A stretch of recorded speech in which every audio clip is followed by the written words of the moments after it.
This is the Shoot at the Hip podcast, and on this edition, I'm about to make a lot of people upset. I already know this. Go ahead and subscribe to my YouTube channel. Go ahead and put your comments down below because I know for a fact that I'm about to tick a lot of people off on this subject right here. We're going to be talking about NXT versus WWE and why I feel that the fans need to chill out on comparing the two brands. First off, before I get started, I just want to say this, okay? Is NXT a better product right now than WWE? Yes, it is. It is a better product. I will say that. But we as fans need to chill out on trying to compare them. I see people all the time, they be doing shows and they be trying to put WWE pay-per-views up against NXT. Honestly, it's like apples and oranges, okay? And on this edition, I'm going to talk to you why I feel that way. First off, NXT, you have individuals that are hungry, okay?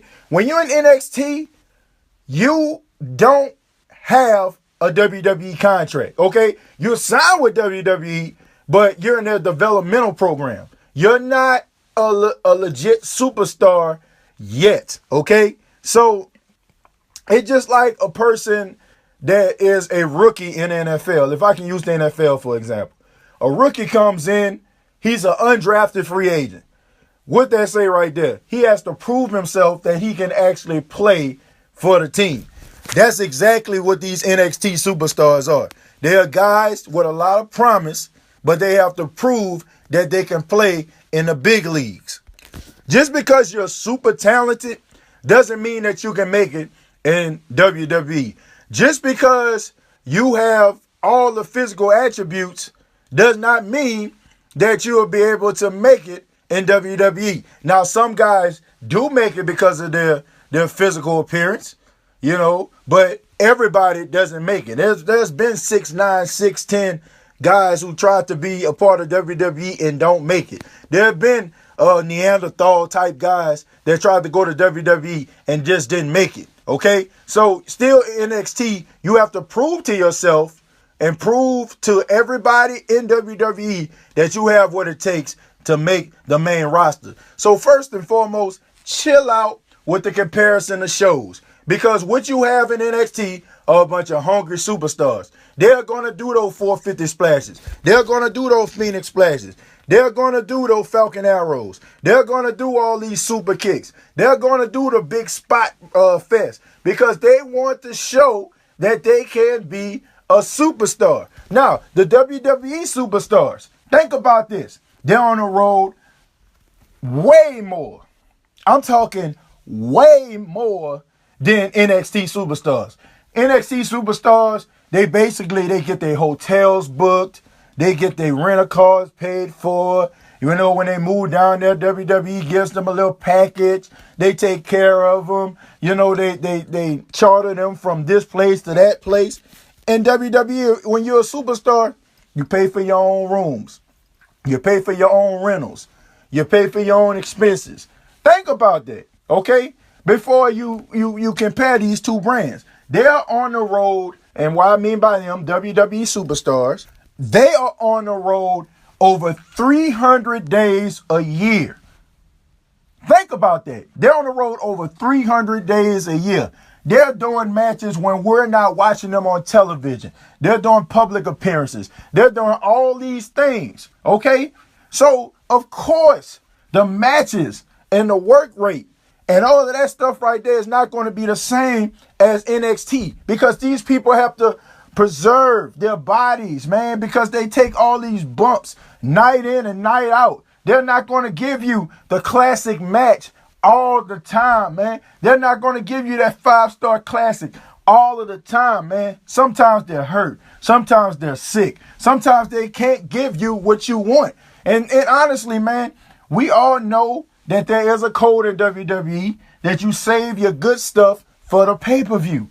You save those big spots for the pay-per-view. If you're on Monday Night Raw, man, ain't nobody doing no Phoenix Splash. Maybe the cruiserweights. But you think that Seth Rollins about to pull out the Phoenix Splash in Hershey, Pennsylvania?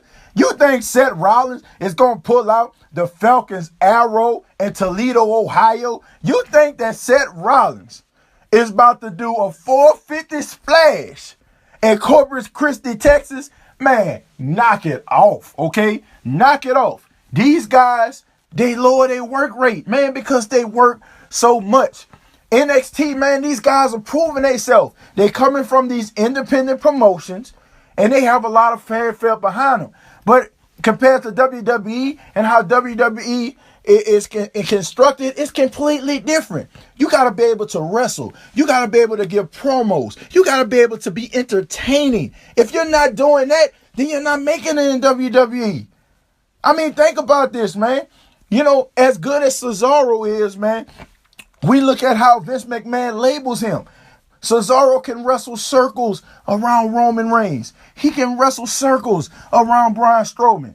But they are the top guys in WWE right now. Why? Because Vince has an idea of what a superstar is, and he doesn't fit that mold. If you don't fit that mold, then you're not going to be as successful. And these people in NXT, they're trying to learn the promos. That's why they're taking promo classes. That's why they're going to the Performance Center to change their whole entire style. So many wrestlers that come into WWE talk about how they have to change their style up, man, because they're so known for doing all those big moves. This to try to bring the crowd to their feet and make them say, this is awesome. So, of course, you're going to see that in NXT. And most importantly, you have two different guys running a promotion. You have Vince McMahon, who has his ideas. A lot of people say that he's out of touch. We can agree. A lot of people say that he doesn't have his hand on quality superstars and what a superstar is in 2017. I think we can agree to that. But still, as long as Vince McMahon is 10 toes down instead of 10 toes up, it is going to be his way or the highway. Versus Triple H, a guy who's a visionary, a guy that has his hand on the independent circuit, who knows what's going on, who watches these independent promotions, who understand that the casual fan is not the fan that he wants to cater to. He wants to cater to the real wrestling fan. He comes from the Attitude Era. He understands when wrestling was at its peak. He understands what people want, and he goes out and get it. And when he gets it, he allows these people in NXT to do what they want to do, man. He allows Adam Cole to be Adam Cole. He allows Bobby Fish to be Bobby Fish. He allows Hideo Itami to be Hideo Itami. When these guys get to the main roster, man, I mean, basically, what they going to do? Be the next Tyler Breeze? We remember how cold he was in NXT, but look at him now, okay? So what do you want from NXT? What do you want from WWE? Stop comparing them, because there is no comparison. There is none.